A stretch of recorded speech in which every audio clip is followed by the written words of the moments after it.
Bonsoir Pascal, on commence donc après un ancien agent du FBI, on va parler de la photo, Paris Photo donc, édition où il y a 31 pays, de nombreuses galeries aussi. Vous avez choisi de nous parler des artistes iraniens. Exactement, alors je me suis intéressée à une galerie qui s'appelle Silk Road, qui est installée à Téhéran.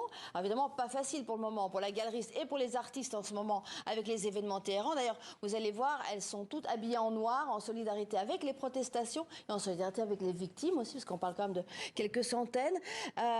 Alors c'est compliqué à Paris aussi parce que parler des œuvres, eh bien ça peut valoir la prison une fois qu'on revient en Iran. Mais l'une des artistes a accepté.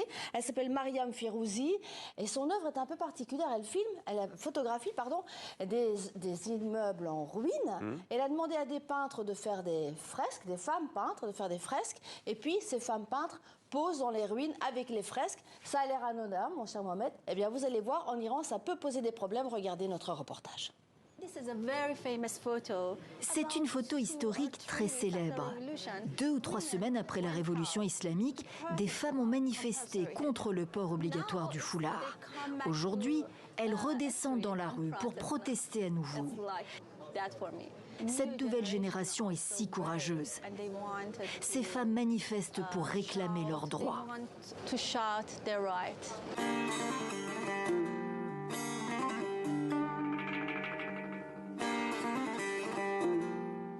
Ici, elle porte le foulard.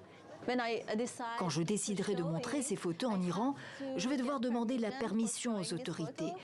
Peut-être que je ne pourrai pas à cause de cela. Peut-être qu'ils ne me donneront pas la permission. Mais là, comme elles sont loin, on ne peut pas voir leur visage, donc elles ne portent pas de foulard. Moi, j'ai une autre version, avec foulard. S'ils ne m'autorisent pas à montrer celle-ci, j'ai une autre version. Mais aujourd'hui, bien sûr, je ne veux pas montrer cette autre version. Pourquoi ? Parce qu'aujourd'hui, nous nous battons pour la liberté.